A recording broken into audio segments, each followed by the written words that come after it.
They smile in front of you, but cry alone at night. These are the battles no one sees, no one speaks of. This is the story of someone who seemed to have it all together until the silence became too loud. Amin was the guy everyone admired. At 28, he was a rising star at his marketing firm, always dressed sharply, cracking jokes in meetings and delivering presentations that left clients clapping. His Instagram was a highlight reel, coffee dates with friends, weekend hikes, and motivational captions like, "Chase your dreams." To the world, a man had it all: success, charm, and a life that sparkled. But behind the smile, a man was crumbling. Every morning he woke up with a weight on his chest like a stone pressing down, making it hard to breathe. His mind was a storm of thoughts.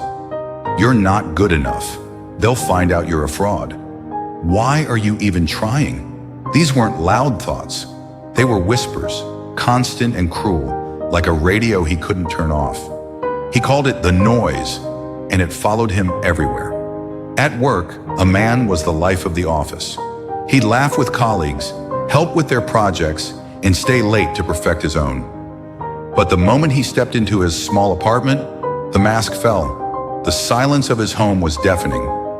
He'd sit on his couch, staring at his phone, scrolling through messages he didn't reply to. Friends invited him out, but he made excuses. Too tired, got work tomorrow. The truth was, he felt alone even in a crowd. A man's battle wasn't new. It started years ago, when he was 19, after his father passed away. He'd been the anchor of their family, and when he was gone, Amin felt like he had to be the strong one. His mother leaned on him, his younger sister looked up to him, and he buried his grief to keep them afloat. He never cried, never talked about it. Men don't break, he told himself, but the pain didn't vanish. It hid, growing heavier with time. Now, years later, that pain had become a shadow. It wasn't just grief anymore. It was anxiety that made his heart race before every meeting. It was self-doubt that made him rewrite emails 10 times, fearing they weren't perfect. It was loneliness that kept him awake at 3 a.m., wondering why he felt so empty despite his perfect life. And it was imposter syndrome, whispering that his success was luck, that any day someone would see through him. A man hid it all. He didn't want to burden anyone. His mother had enough worries, his sister was busy with college, and his friends, they'd never understand. They saw the Amin who always had a joke ready, not the one who locked himself in the bathroom to breathe through panic attacks. He felt like he was living two lives, the Amin everyone loved and the Amin who was drowning. The breaking point came on a Tuesday night. Amin had just finished a big presentation at work. The client loved it, and his boss called him a rock star.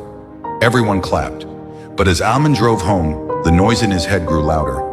They're wrong. You barely pulled that off. You're a fake. By the time he reached his apartment, his hands were shaking. He sat on the floor back against the wall, and for the first time in years, he cried. Not a quiet tear, a raw, choking sob that felt like it would tear him apart. I can't do this anymore, he whispered to the empty room. That night, Amin didn't sleep. He sat up staring at the ceiling, and something shifted. He was tired, not just physically, but tired of pretending. Tired of carrying the weight alone. For the first time, he let himself think, maybe I don't have to be okay all the time. Maybe I can ask for help. The next morning, Amin did something he'd never done before. He called his best friend Rohan and said, "Can we talk?" Like really talk?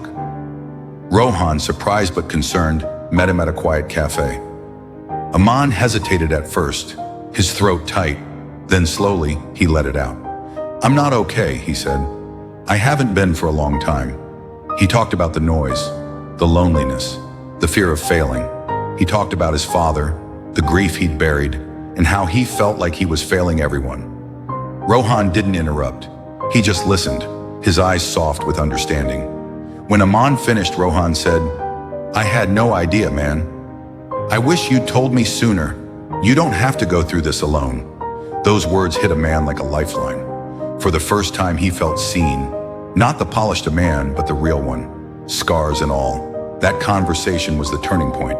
It didn't fix everything, but it cracked open a door. A man started small. He found a therapist through an online platform, nervous but desperate for relief.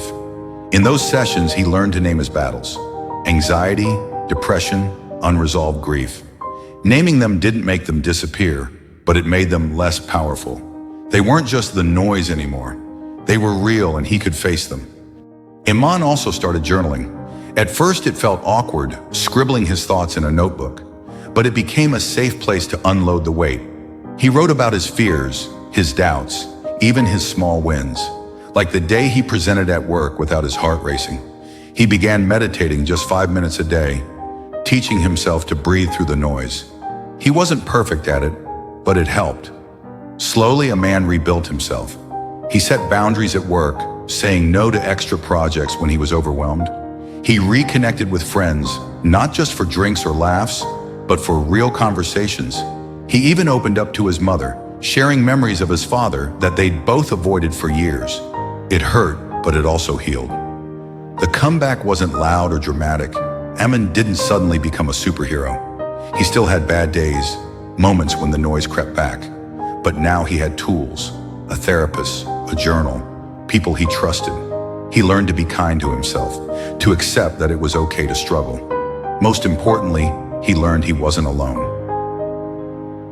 One evening, months later, a man sat on his couch, the same one where he'd once felt so lost. He looked at his journal, filled with pages of his journey. He smiled, not the fake smile he'd worn for years, but a real one. It wasn't perfect, but it was his. For the first time, the silence in his apartment didn't feel heavy. It felt like peace. You never know what war someone's fighting behind their smile. Be kind to others and to yourself.